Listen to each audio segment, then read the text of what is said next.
great to be with you tonight.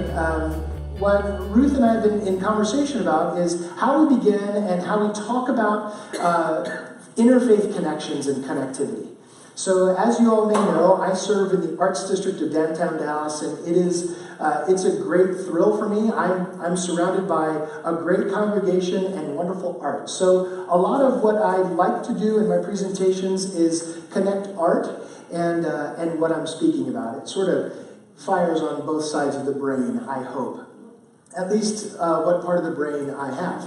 So we'll move right along. So in our conversations about interfaith connections, I want to start by talking about that we're all in the same boat. We're all in the same boat.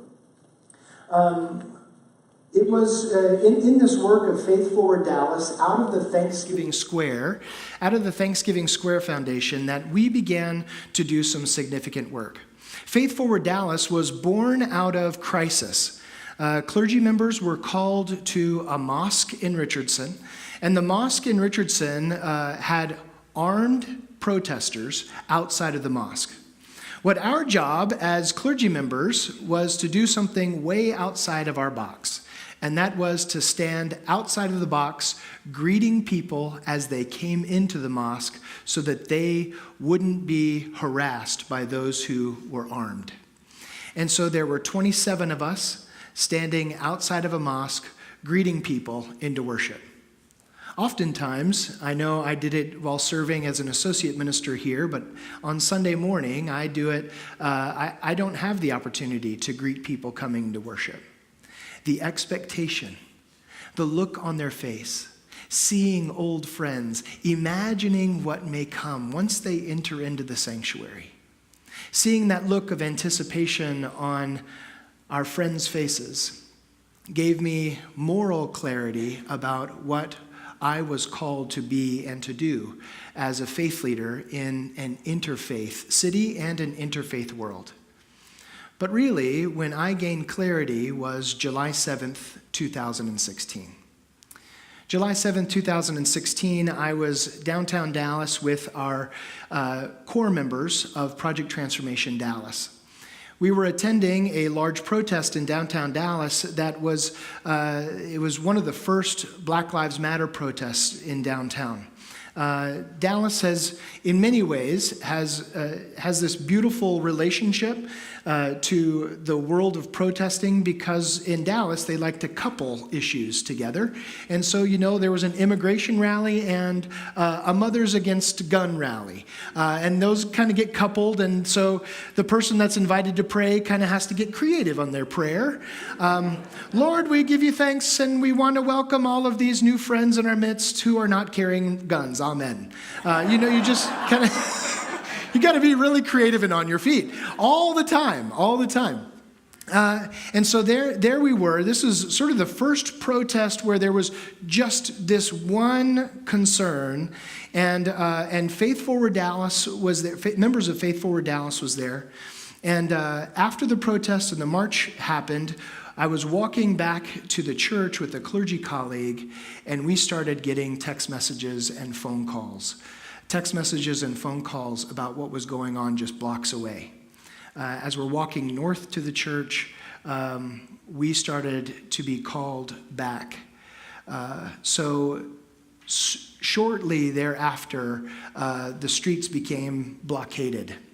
And so we decided to get in a church van.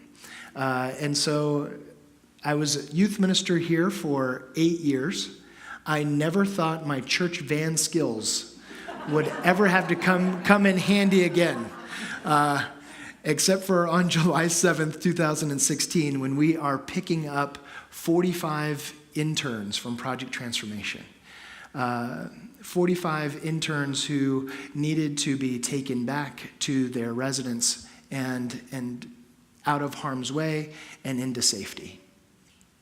The very next day, we were called together. At the Thanksgiving Square, and a few of us were invited to pray together at Thanksgiving Square. I'm there with Joe Clifford, who is at First Presbyterian Church of Dallas, and there we are praying together.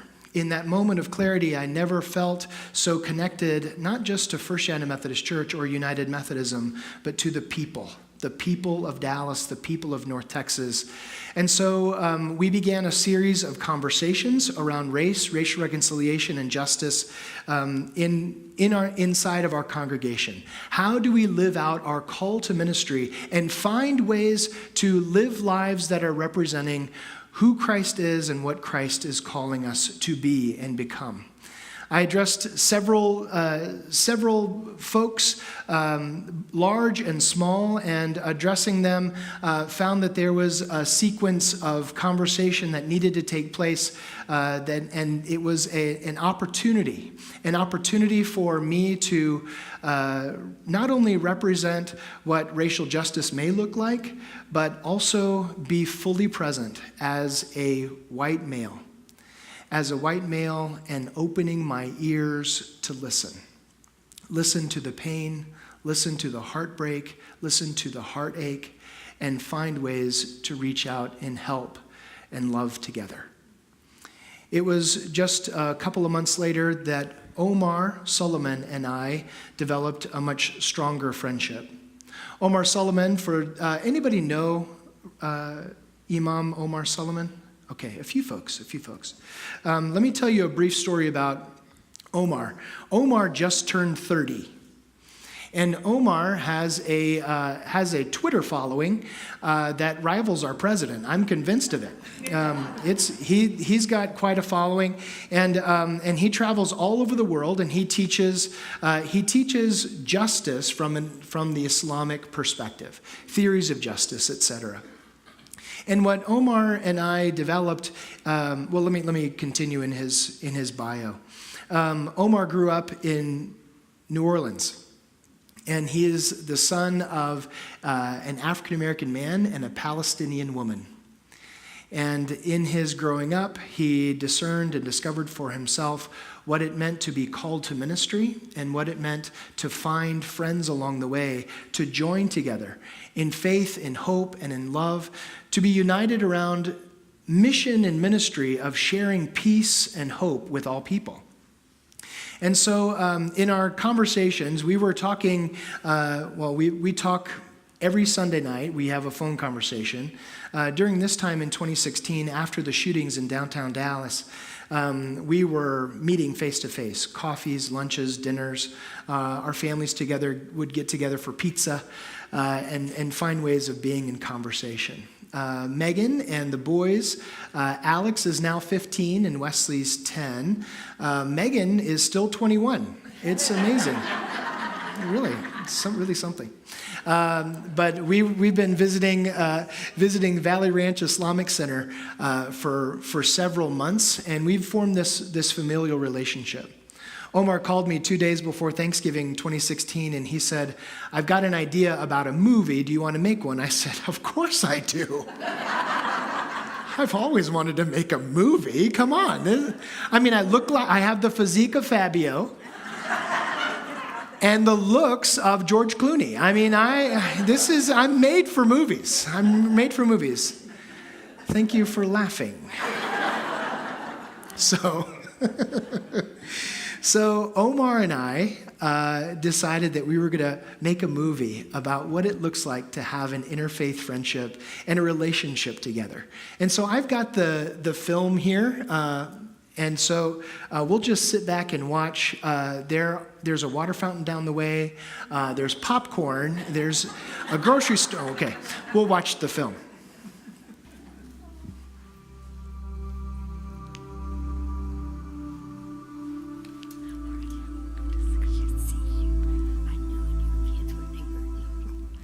The night of the election, I, like many others, didn't get a minute of sleep. My phone and email inbox were immediately flooded with messages of anxiety, particularly from young Muslim sisters. In the midst of all that, the first message of support I received was from Reverend Andy Stoker of First United Methodist Church, one of the oldest churches in Dallas. I've worked with Andy and other faith leaders for the last few years on various social issues through Faith Forward Dallas, and I had just spoken at his church the Sunday before the election. The email read, "Omar, I'm here for you. I believe in your work and I believe in you. We are better together than apart. If there's anything I can do to be a conversation partner for you or your community, I am here, praying for you and your community, Andy. In a follow-up message he wrote, if the overwhelming vote this election was for change, then let's change our isolation by philosophy and practice within neighborhoods, houses of worship, and each other. Thank you for representing the best of humanity through your faithfulness. I sent Andy many messages of genuine appreciation and wanted to respond to his call. So I invited him and his family over to our mosque to meet our community. It was an incredible experience for his family and for our community. The morning after that night, he sent a message saying, "Thank you so much for last night. I am transformed by my experience with your congregation." Andy had no idea how much his message and friendship meant to me and my community. There are so many things that we can say about who we are and how we live out our faith. What I've seen in Imam Omar, his life and mine, and his ministry in our city is profound. There are ways that we are growing as a city and as a people in compassion and unity and hope. It is what I've seen in Omar that makes me a better Christian and makes me a better faith leader.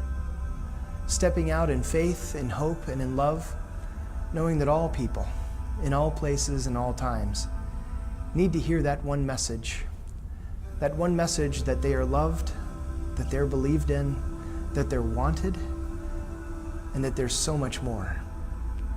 I give God thanks on a daily basis for my ministry partnership with Omar, for his life, his family's life, and ours together, as we are building a faith community where all people might truly know the sense and power of who it is and how we all must live as one. When the great Imam Ahmed was dying, his Christian doctor asked his permission to allow his pastor to visit. Imam Ahmed invited him in. The pastor said to Imam Ahmed, "I've been waiting for so many years to meet you in person. Your life was not just a blessing to the people of Islam. It was a blessing to all of God's creation. And there is not a single one of us that wasn't pleased with you." The story changed my life because Imam Ahmed's presence on earth was not just viewed as beneficial to the Muslims, but to all people. God describes the tree of faith in the Quran with a firm foundation, with branches high in the sky, always providing shade and fruit. The branches show that your shade should provide shade to everyone and everything around you, and that the fruits of your faith should not be seasonal. Everyone and everything around you should benefit from your faith. As Ali said, "Lead such a life that when you die, the people may mourn you, and while you are alive, they long for your company." When Abu Bakr was on his way out of Mecca to escape persecution to Abyssinia, a non-Muslim chief stopped him and said, "O Abu Bakr, a man like you should not be allowed to leave his homeland, nor should he be driven out. I am your protector. Go back and worship your Lord in your country."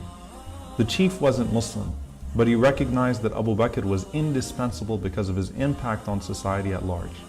Serving others doesn't mean you accept their beliefs. It means that your beliefs guide you to serve them.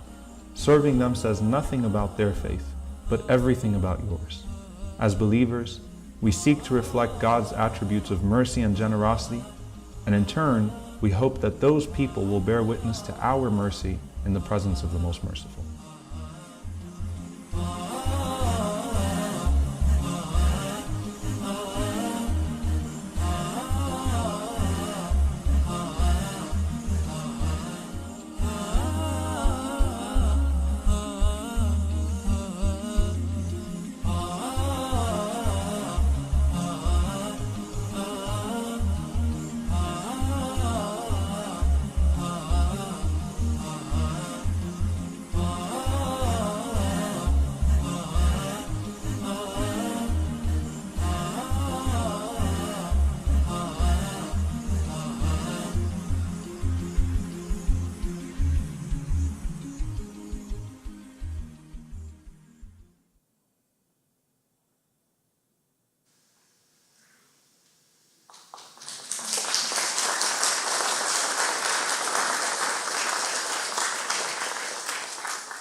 To Indonesia.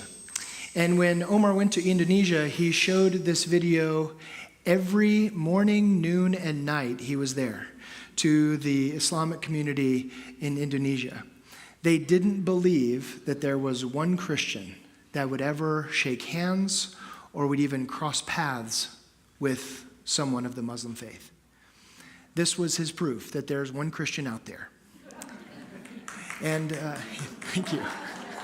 And it's due in large part because of this Christian community that welcomes pastors. It's due in large part because as a people of faith called United Methodist, we are called to two things: vital piety, our relationship with God, and social holiness, our relationship with our neighbor. That vital piety and social holiness right in the center, this vertical relationship with God and this horizontal relationship with neighbor, right in the center lies the kingdom of God, lies the reign of God, lies the very essence of the gospel. And so it's in this essence of the gospel that we are called again and again, yes, to unite with God, but also to reach out our very lives to our neighbors. So as we continue on, I thought I'd share with you some fun things. I thought it'd be a good idea to have a selfie, but Omar is so big, is so tall, that it really made my chins. I normally have a triple chin. This is a quadruple chin. It's difficult. So Lent of 2017, First United Methodist Church of Dallas and the Valley Ranch Islamic Center decided for 4 weeks to study Jesus. And in our study of Jesus, we decided to study birth, life, death, and return. The first night, we were expecting 20 members of each congregation. That was our goal. If we were going to get 40 people there totally, yes, that's a win. That's a win for us. It'd be great. The first night we had 115. The second night, and we did not broadcast it on Facebook. Omar just had death threats a week before, and so we increased our security pretty dramatically, so that it was just a First United Methodist Church in Valley Ranch presentation. The second week we had 180. The third week we had 320, and the last night we had 516 people. The idea of interfaith connections, it's all fine and good to have this selfie moment, right? With Omar and Andy. It's all fine and good. But bringing a congregation or two along makes a greater impact. The power of the United Methodist Church is not in clergy people. It is in the laity. The power of the United Methodist Church has always been with lay people. In 1865, there were 69,000 lay preachers in the United States. 69,000. I'm not going to put him on the spot tonight, but I know Tim Crouch knows this answer. In the United States, there are only 30,000 clergy. In 2018. The power of the United Methodist Church is in the lay people. The peak of Methodism was in 1871. That's when we had the largest number of United Methodists per capita in the United States. Then we started ordaining folks like Andy Stoker. Anyway, moving on. Getting way too preachy. Okay, so we participated in this, and then a few months later, we went back. Omar and I are always very serious about this work. We never have a good time. We never laugh together. We went back to Belo Park, and we decided instead of just having 17 clergy members at Belo Park on July 7th, 2016, let's target 250 clergy members in downtown Dallas last summer. So who you see there are clergy members from all over North Texas converging on Dallas and saying, we're still here and we're walking arm in arm, representing all of you and our city together to build a better, brighter future. So we're all in the same boat. We're all in the same boat. We're all longing for the same things. We're all driving for the same impact. We're all longing and looking for friendships. And now that we realize that we're all in the same boat, it's time to catch the first wave. So what does it look like to catch the first wave? A few years ago, I was quoted in a North Texas Food Bank campaign in 2015, and I thought, well, I'll save that for a rainy day.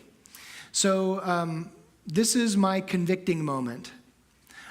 Just a few years earlier, I said, I'm convinced more than ever that my action and inaction makes a difference. My action and inaction makes a difference. What I was convicted by is that I was far too inactive in my engagement in the city, and I needed to shift that. And so I began to develop what it looks like to have curiosity, to pique my interest, to be far more compassionate, to be quiet for a few extra minutes and listen.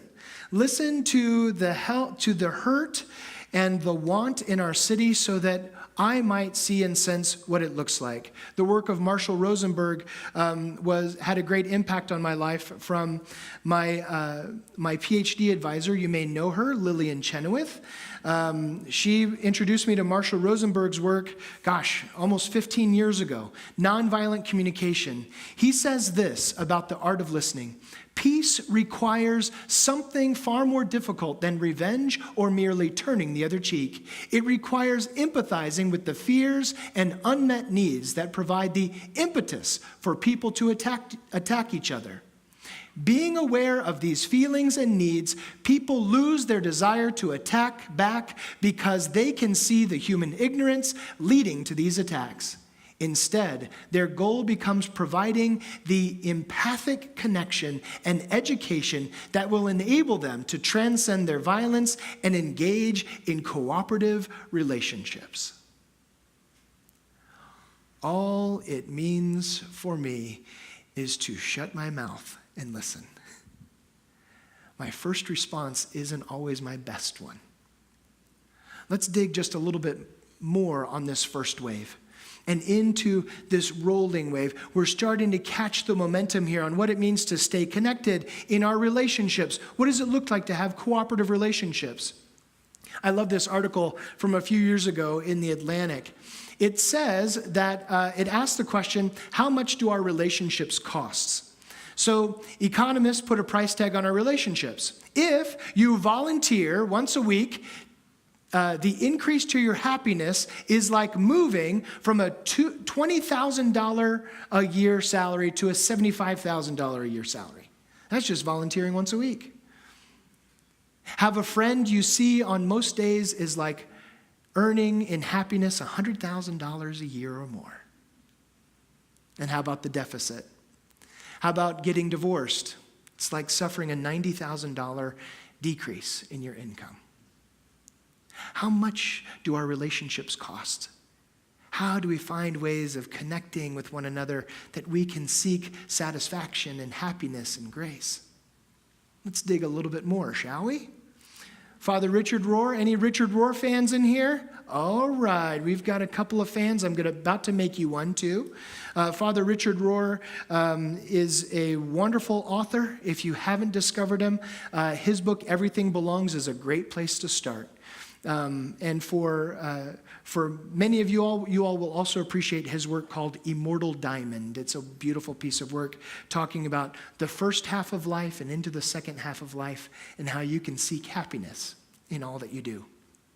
In his book, Everything Belongs, he talks about the new physics of relationships. Richard Rohr says this: Even the new physics tells us that matter is merely the manifestation of spirit, but spirit, consciousness, relationship itself is the real thing.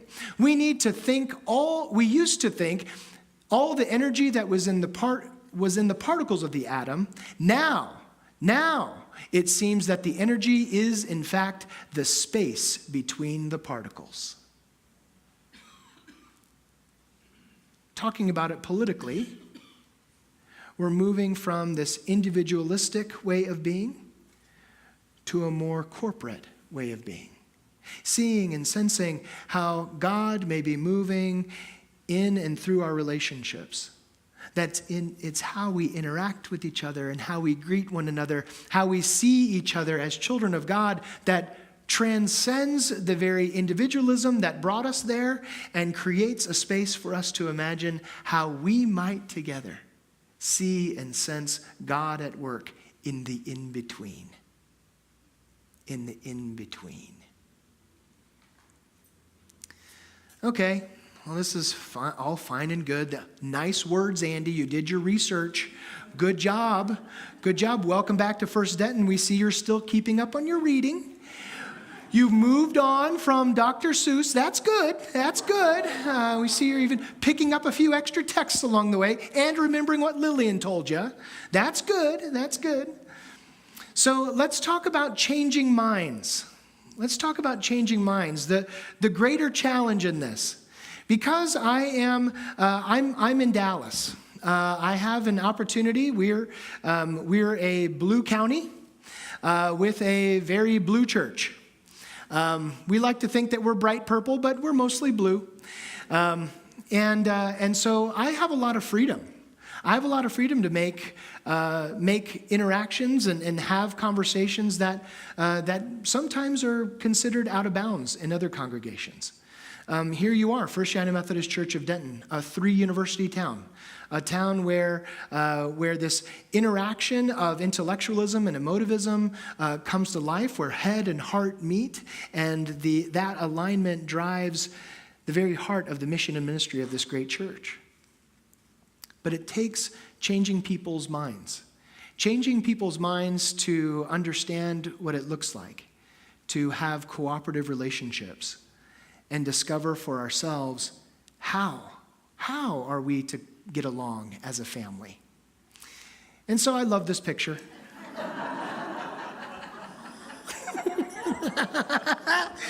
So these are the models. 25 years later. They haven't changed much. So this is what it's like when we're sitting with people and when we're attempting to change people's minds. This is a very small text, especially for you all in the back, but you can see some of the colors maybe and some of the spikes in the very back.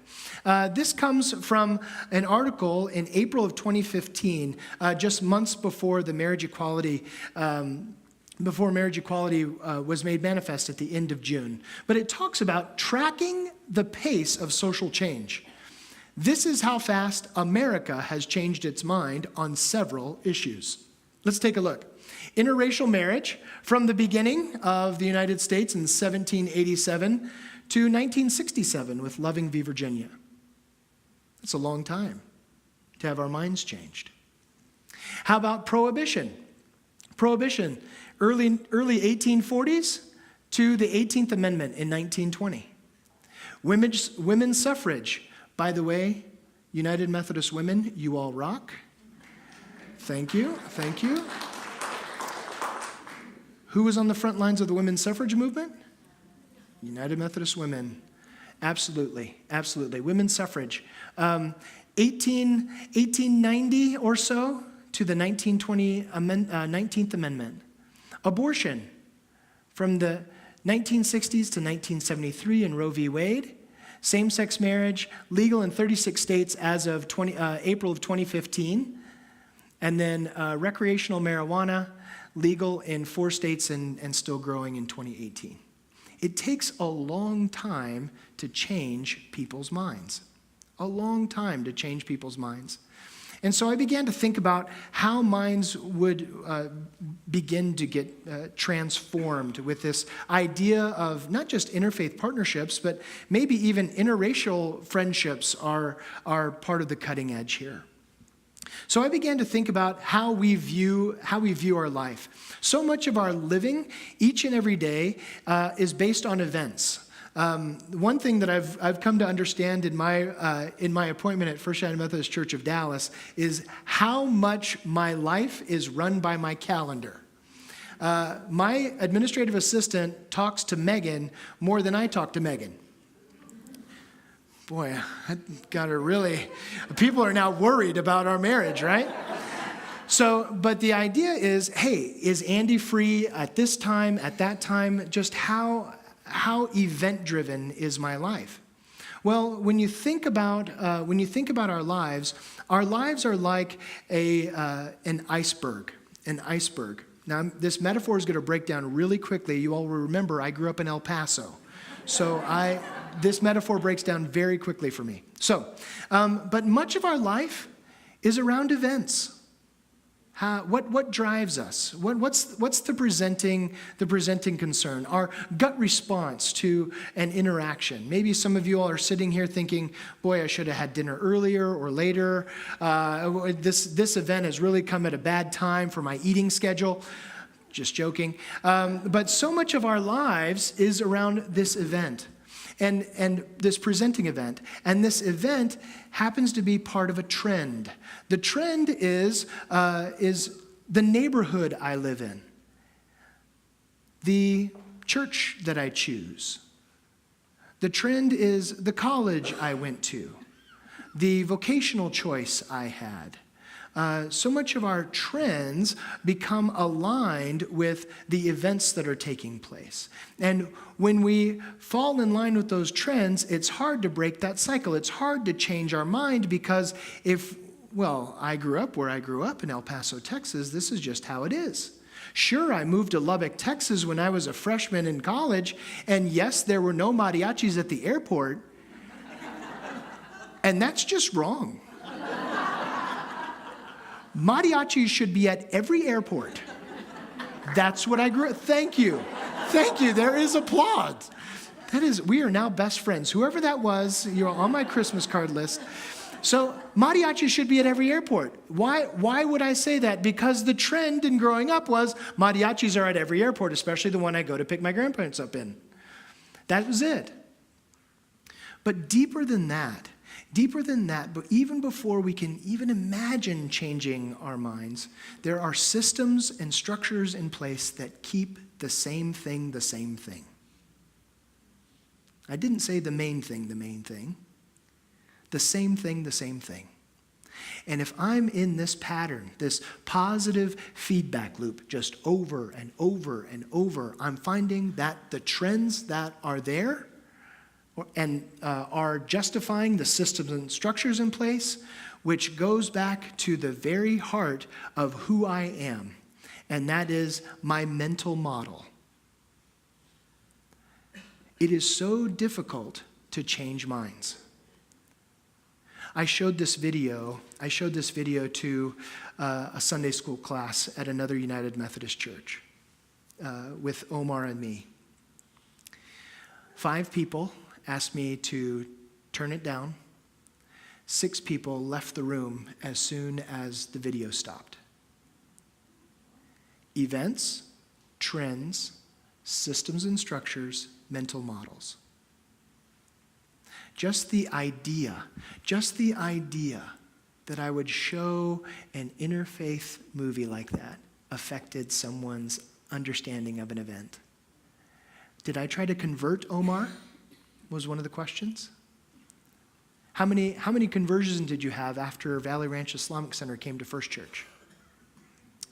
None. I almost became a Muslim, actually. They've got really good food. Praying 5 times a day. This 30 days of fasting thing, we're going to have to talk, right? So how we change minds becomes difficult. So what is ours to do? What is ours to do? Ours to do as a church may simply talk about events and have one. Maybe because we're having this great time tonight, it inspires someone here to reach out and host an event with a local mosque in Denton County. What would that do? What event would that drive? What questions would it cause?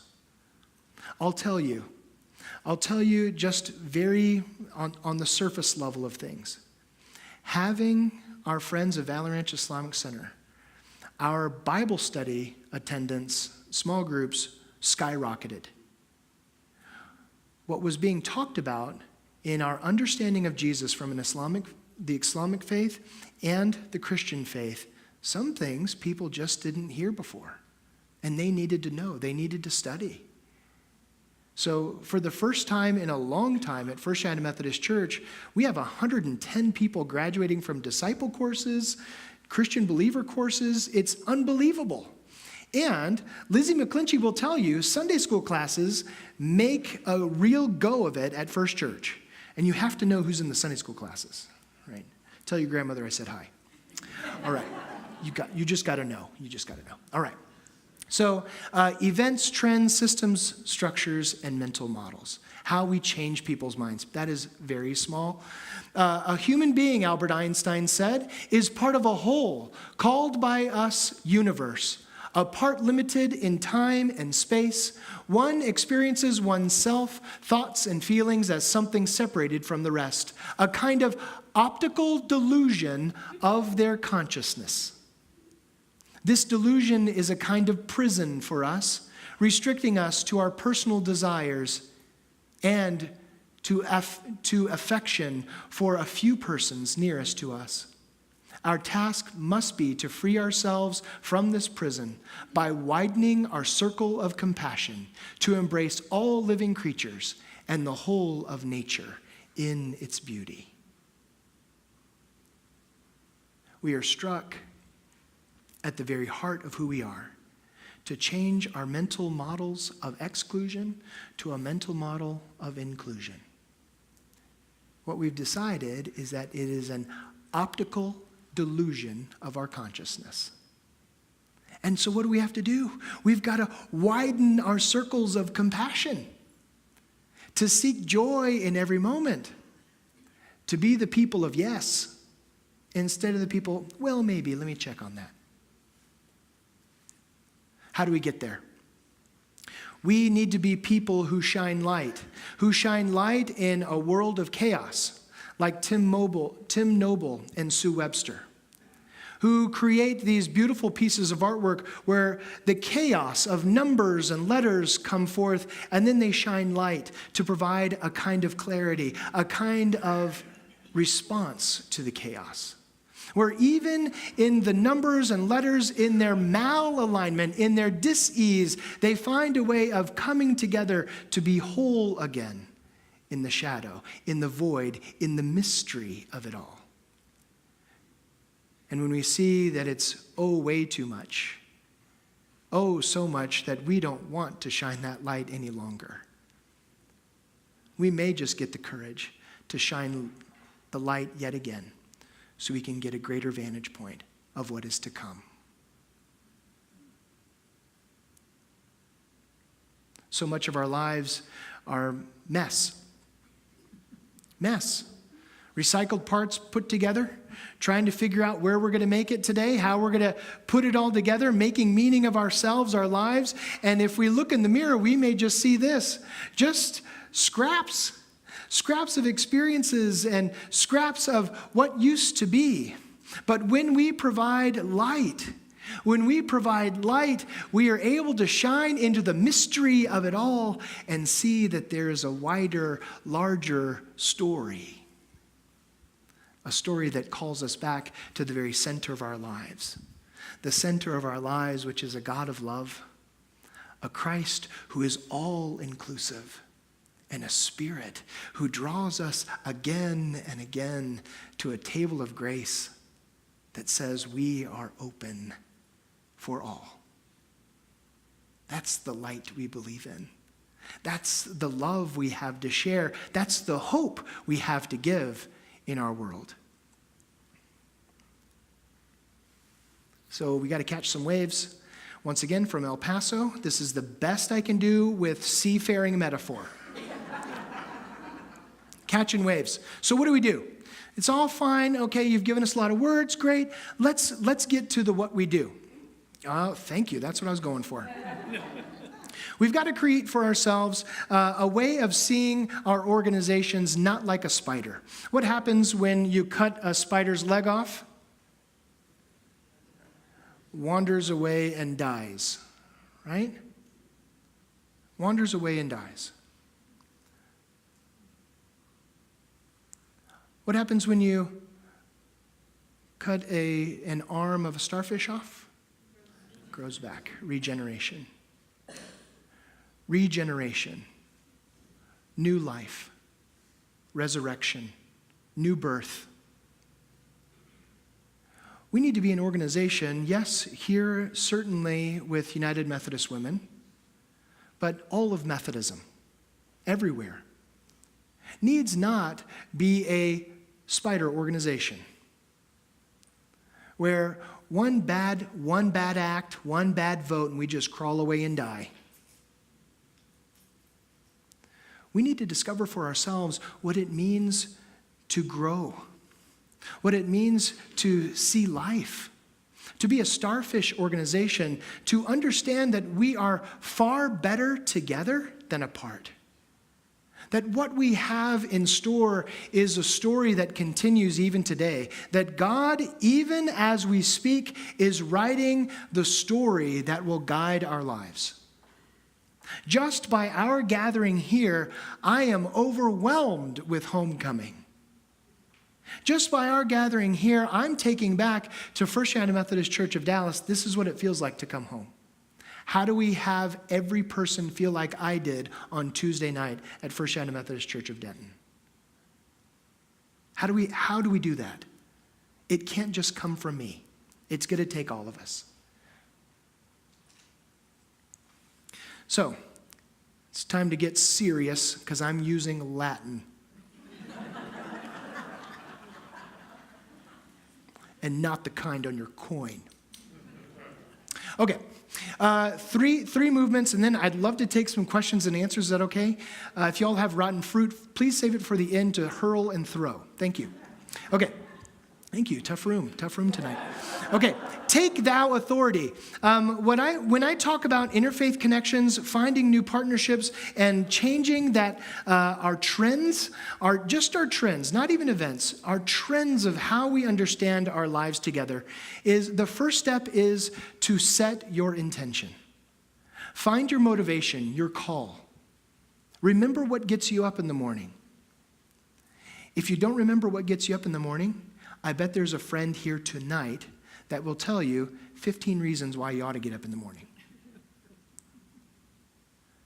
Discover again what motivates you about this work of discipleship. This is holy work. This is stuff of habit. This is stuff of discipline. This is stuff of joy. This is a labor that is loving. A labor that continues to reap benefits our whole lives long. By setting our intention, we are compassionately moving toward what we expect of our world and of ourselves.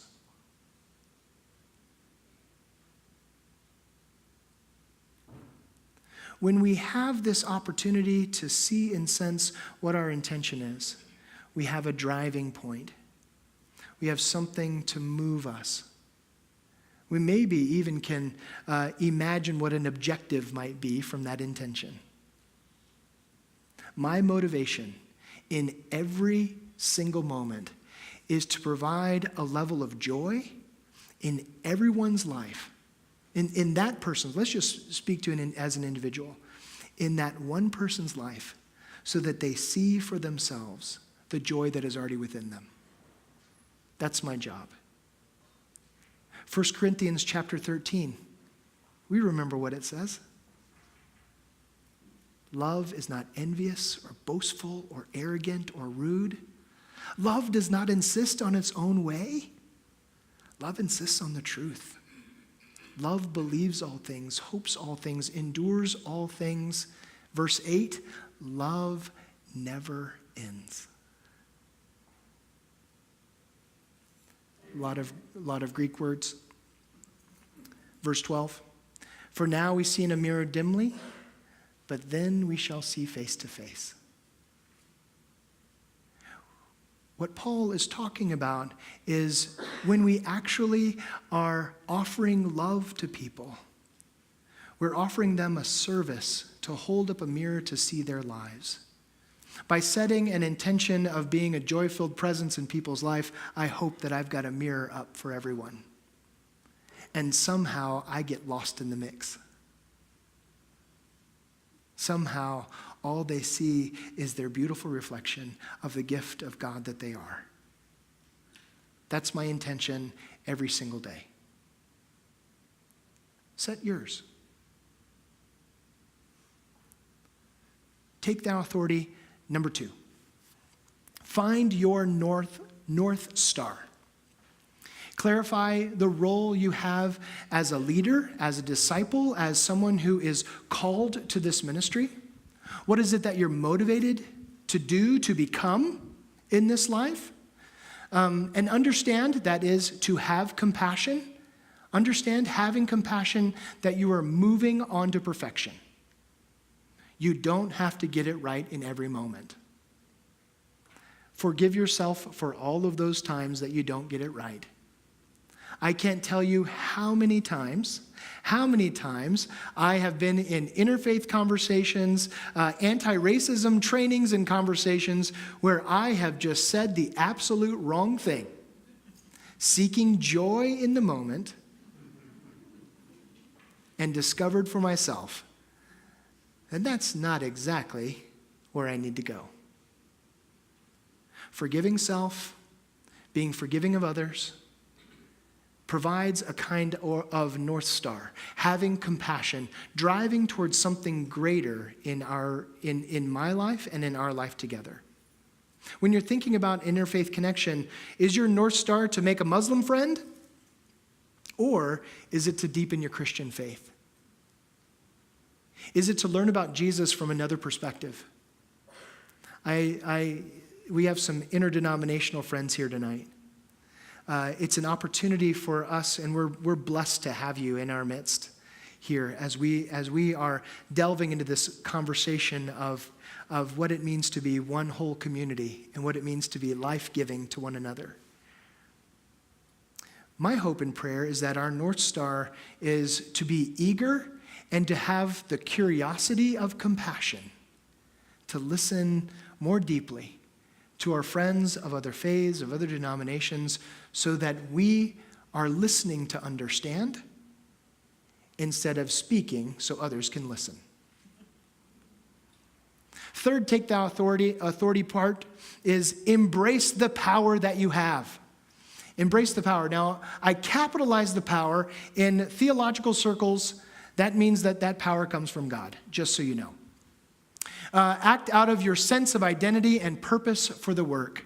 Realize that the power that you have, that you are an advocate, you are a disciple, and you are ultimately a servant. You have the ability to do and to influence outcomes at the micro level and at the macro level. For those of us who had an interaction somewhere in the room tonight, I was affected on the microcosm level. It was that space between our cells that we were getting connected. When we were embracing each other on the way in, what were we seeing and sensing? We were seeing and sensing just as we are tonight, not as we once were. We shared that relationship. Now we see each other in this really wonderful way. And on the micro level, we're interacting in this powerful way. Oh, if you could just see your faces right now looking at me, you'd be affected on the microcosm as well. Seeing and sensing with great expectation of what may come of our life together, of the great hope that I have in you, the great hope that I hope you have in me, and our shared hope maybe with a capital H this time in theological circles, that we share together for our church, local church, and for the capital C church, and for the movement of God in this world. Set your intention. Find your North Star and embrace the power that you have within you. So now it's up to us to take the helm, to drive toward those relationships that call us beyond ourselves. So how do we do this? How do we take the helm? We need to do 5 specific things, I believe. Listen. Find alignment with our thinking and feeling. Attend what you sensed in that conversation. Explore options. And merge together with shared wisdom. I put these in 5 different categories. I hope to develop one of these in a book, one of these slides in a book one day. It'd be really fun. Empathy, presence, silence, curiosity, and become. Emerge, if you will. We've talked about all 5 throughout our time together tonight. We've talked about what it means to pique our interest for who we are and who the other might be in and for us. We've talked about staying present in the moment and finding ways of deepening our life together, to be in relationship, in alignment with one another. One thing that we don't talk about in the doing very often is attend to the silence. Every single time Jesus was approaching a teaching, healing, or profound moment in the Gospels, he was either coming from a silent retreat or going to a silent retreat. Jesus had this wonderful knack of teaching us about silence. Sadly, oftentimes, the silence that we read about in Scripture happens in the space between the period. We're so focused on, is that parable really true? Water into wine. Can we still do that? I've got a big party coming up. We're always questioning on the to-do, but we forget. We forget that the power is in the to-be. To attend to the silence. 3 years ago, we started a compassion council in the Arts District. 76 stakeholders in the Arts District, and we gather together once a quarter, and we shape our common programming together around one word: compassion. What are we doing compassionately for our donors, for our patrons, and for our neighbors? We begin every meeting in prayer. But this is the prayer. Let's take 3 minutes of breathing and silence and focus on what brought you here and set your intention for our hour. Simply breathing together, attending to the silence. Then I love this one. I was talking a few months ago with a Tibetan Buddhist. His name is Thupten Jinpa. He was the 32-year interpreter to the Dalai Lama, so it was almost like being with the Dalai Lama. I was 1 degree away from the Dalai Lama. And I said, if you had any bit of advice for me, Dr. Jinpa, what would it be? And I got out my pen and I was, ready to take notes because, he's really close to the Dalai Lama. So he said, be curious. Be curious. Go ahead, and how do I do that? Be curious. Ask questions.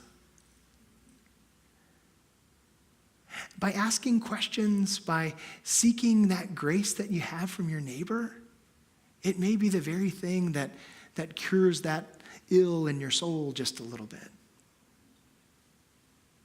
I don't know about you, but my family members are all over the map politically. And family gatherings are always one of those really trying opportunities for me. And so as we were gathering for Mother's Day, my parents moved to Dallas, by the way, in December. We haven't shared a city in 25 years. And so we gathered together for Mother's Day, and it was the whole family this time, because my parents are attractive in that way. They attract the whole family. So we're all sitting there, and I'm like, oh gosh, what's going to come up? What am I going to have to manage? Am I going to have to quote scripture here? Is there some traditional understanding that I've got to get in touch with? How much am I going to have to just be patient and just endure these 2 hours of Mother's Day lunch?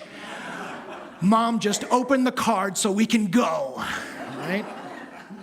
So I started thinking about what Dr. Jimpa told me. Just be curious. So you know what my number one question was at Mother's Day lunch was this year? How do you understand that for yourself? How did you get there? It's amazing to me that you have that understanding of our political system. Please share more with me about what you understand about our political system. And people were really glad to share. They were convincing me of just about everything, just because I was curious. But imagine if we had this curiosity in every moment of our lives, whatever that trigger is, you all know what it is, that emotional hook that gets us. If we got hooked in that one moment, instead of shutting down and saying, I'm never going to come to this Mother's Day lunch again, instead of shutting down, what if you kicked in another trigger and said, tell me how you got there? That is a fascinating understanding about reptiles and the Bible. Fascinating. Please share more with me. No, more water. More water here. We're going to really invest in time in here.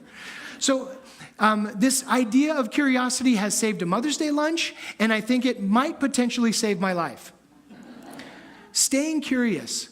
When we're asking questions of new friends, asking questions of new neighbors, asking questions of those who come in our midst, especially to our church, how did you find us?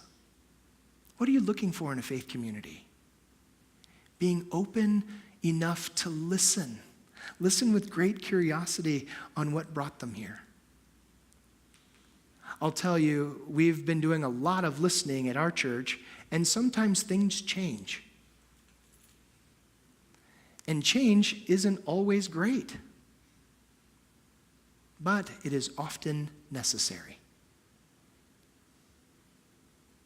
Curiosity piques our interest in what may need to change in our lives. The last step in this is becoming. Merge together a shared wisdom. What is it that we can agree on? What is it that we can agree on? What are the ways that we can find commonality, a common belief, an understanding of how God is working in our lives, or how the movement of the universe is working in our lives, or how we touch the void, or whatever it is, how we can find commonality, a shared wisdom, so that we might become together. Not separately, not divided by a wall or a barrier or something to keep us apart. Instead, breaking all of that down and uniting hearts and minds together to become something far greater than ourselves. Last illustration, and then I'll take some questions, if that's still okay, Ruth. Oh, good. Good. Okay, you all remember the mining accident in 2010? The Copiapo mining accident. This was a tremendous, profound movement in the Mina de San Jose, a 120-year-old mine that collapsed. And it trapped Los 33. 33 miners were trapped in the mine. And all of them were rescued. 69 days later. All of them were rescued with few injuries. So everyone everywhere was trying to discover, how did this happen? 69 days. 69 days, what was actually taking place here? So a couple of sociological studies have been done about the Copiapo mining accident in 2010. How did Los 33 survive? Some pictures of people praying and people gathering around that final Chilean chute that all 33 climbed up out of. The president was there embracing the last miner to come out of the chute, and then that last miner, woohoo, I'm out. Freedom, breathes fresh air for the first time in 69 days. What happened? What's going on here in this wonderful movement? So one of the studies was about process. What made this a success? How did all 33 get rescued and saved? First, it was active, visible leadership. Active, visible leadership. There was transparency in everything going on. And there was cooperation across disciplinary lines in finding ways of communicating, how to get the families involved, how to keep the families away at certain times, how to engage other organizations in the rescue. They had steely determination. There was widespread support. Those in government trying to rescue Los 33 sought external expertise. They weren't afraid of getting advice outside of their realm. They thought outside the box, and they worked with simultaneous efforts. Now, because I'm interested in it, there was another study done about the people. What about the people? What did the people look like? How were they rescued? Yes, physically, but emotionally, mentally, spiritually, intellectually. What does it look like for us? What can we learn? First United Methodist Church of Denton. What can we learn from this? They had a deep faith. They were strong. They were united. They cared for one another. They remained positive. Their love was infectious in all that they did. They gave each other encouragement, and they were always, always ready to live out a sense of thanksgiving and gratitude.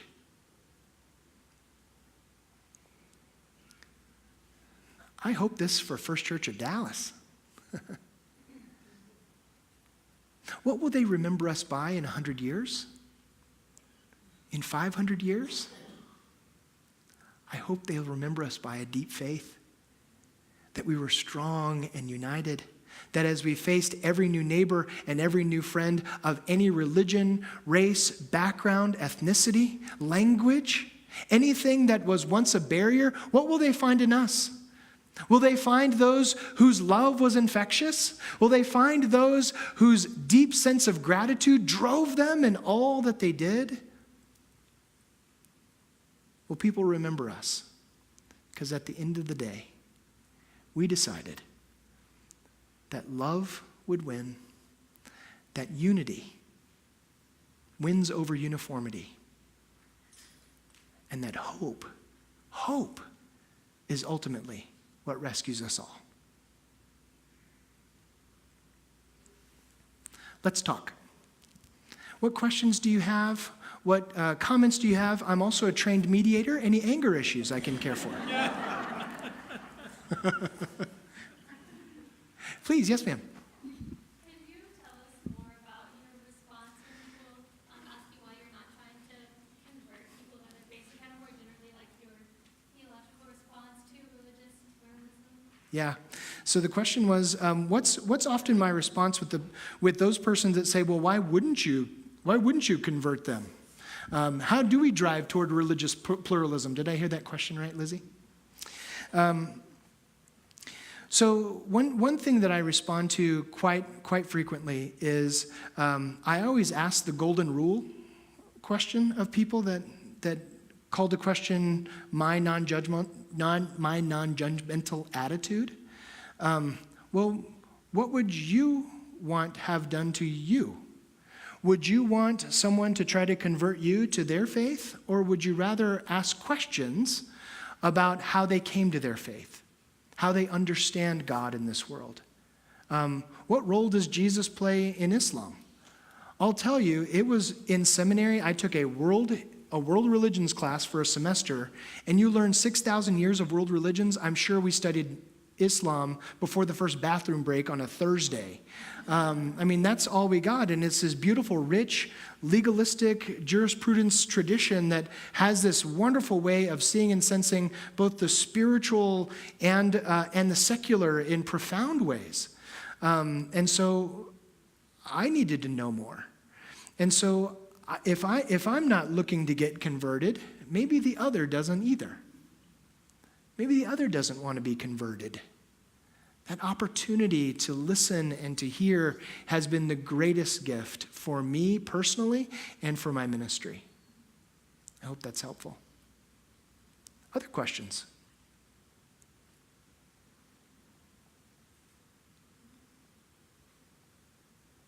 Please. Did you encounter anger? You said people walked out? Yeah. The question was, have I encountered anger? Certainly.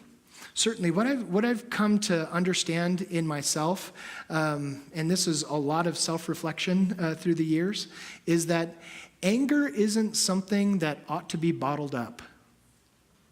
It's our acting out of anger that needs to be cared for. Anger is a great tool. It's a great tool that captures our gut response to some kind of stimulus. We determine one of two things whenever we feel anger. We determine that either that stimulus, that action, that activity, that event that's before our eyes, either is disgusting or is somehow disobedient. And all of our moral decision making is based on how we respond to what makes us feel disgusted or makes us call to question obedience. If you want to know more about this theory, which I absolutely love, it's a book by Jonathan Haidt, Haidt. His book entitled The Righteous Mind, How Religion and Politics Divides Us, is brilliant. So these two things. So if something's angering me, it's actually causing me to think, well, is that something that's dissuading me because I find it disgusting, or am I finding some level of disobedience in that? What is my anger telling me? What is my anger telling me deep down? And then what do I do with anger of others? I certainly don't pass it off as oh, they'll get over it. I want to acknowledge their presence. So often, people, before they have outbursts of anger, have already either emotionally, intellectually, mentally checked out of the room and they're already halfway to their car. That it's always fascinating to see how people respond with, "Thank you so much for coming tonight. You've gifted us with this outburst of anger." Seriously. And it's a gift to themselves. And when one comes to understand anger as a gift to themselves, hopefully they find out that nugget of what caused them all that grief in the first place. What's making me feel like this?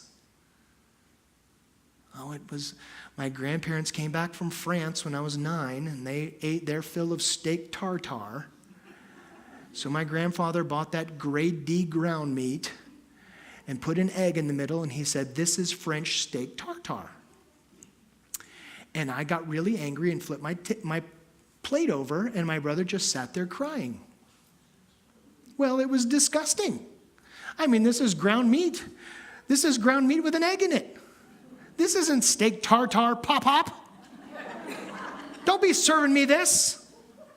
We talked about that a lot. He'd always say, "Do you remember that time you got angry at the steak tartare?" I said, "I wasn't mad at the steak tartare, I was mad at you." Right?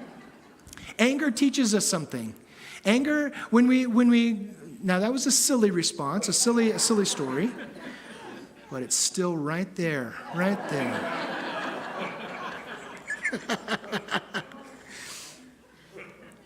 It's a silly thing, but it teaches you something. I'm deciding not to eat that steak tartare. That's what I'm doing as a 9-year-old. So how do we acknowledge people's presence is is an incredible gift to us and to them. How about one more question for fun? Please, yes, ma'am. Sally. Yeah, or for serious. Because you know I'm always very serious all the time. Yeah.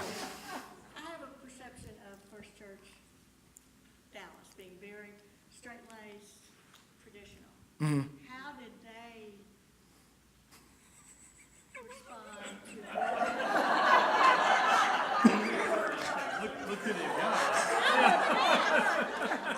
Sorry, Sally. I'm sorry, Sally. I thought you were going somewhere else. Well, before I get into that, we visited one Sunday down there. And of course, you know, everybody has their pew that you sit in, so we're wondering whose pew we're sitting in. Anyway, this very nice man behind us said, oh, you're visitors, and greeted us. And we said, yes, we're, you know, come from First Church Denton, and Andy was our pastor there, and we just love him. And he said, he has grown up a lot.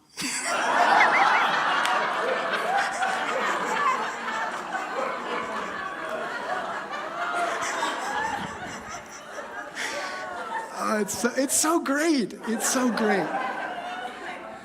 Yeah, yeah. How did they respond to your openness and Yeah. your ability to include, you know, other religions Yeah. like that? Were they open to it? Did they support you? By and large, was the congregation open to new interfaith relationships? By and large, yes. So in so many ways, First United Methodist Church of Dallas has been privileged to be open or called to openness quite a bit. We were one of the first churches in the late 1990s to baptize children of same-gender parents. And in the late 1990s, that was still a hot-button issue, was baptism. Now, I think we've grown a lot in the United Methodist Church to understand that baptism, the main actor in baptism is God, not the parents or the child, but God is at work. And so they've been working on inclusion quite a bit. Some of you all will remember that my grandmother was an Avon lady. She was here at Alex's baptism, and I told my grandmother and I were two peas in a pod. I told my grandmother, okay, First United Methodist Church of Denton is it's a conservative town. I really need you to tone it down, so don't pack any sequins dresses or any hats, please. Just let's tone it down. I'd just been appointed here a year earlier. Alex is born. And so I wake my grandmother up, and we're getting ready in the morning she wanted to come to the first service because, you know, she didn't want to miss a minute. My grandmother comes out of her room, full floor-length sequins dress and a gigantic blue feathered hat. And she said, "What? You told me to tone it down."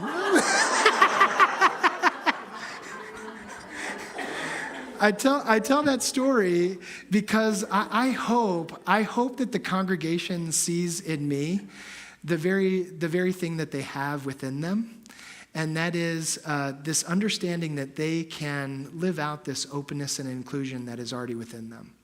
First United Methodist Church of Dallas, a little over 31 years ago, experienced quite a tragedy in our congregation. And it was a tragedy that has defined the church for a lot of years. In my being called back to First United Methodist Church of Dallas, I decided very clearly in 2013 that experience wasn't going to define us any longer. Tragedy never defines anyone and shouldn't define a church. And so, at the end of the day, what defines us? What defines us is love. What defines us is hope. What defines us is the unity we have in one another. And so, in so many ways, Sally, I think that my sense of inclusion has been, and really outward inclusion, over-the-top inclusion. I had the benefit of following two really, really strong introverts, and then they got me. So it's sort of like banging the door down and, full blue sequins dress, blue feathered hat. So the gift of the church, especially in downtown Dallas, especially in our neighborhood, we are right across the street from my colleague and my brother in Christ, Robert Jeffress at First Baptist. This is our neighborhood. This is who I live nearby and who I work with. I see Robert Jeffress 40 hours a week in my neighborhood. Our offices are right across the street. I see more Robert Jeffress than I see some of my members. If I'm not in alignment with Dr. Jeffress, by prayer, by love, and by hope, then I can't be in alignment with my members. When we seek to love everyone, somehow that love comes back 100-fold. I love First United Methodist Church of Denton. I love that I was invited back. I love seeing us in this transformed space. I love your pastors. I love your staff members. And I can't wait to tell Megan, Alex, and Wesley that I had an opportunity to come home. And I can't wait for you to see them again. Thank you all so much for having me tonight. Ruth, thank you for the invitation. And God bless you all.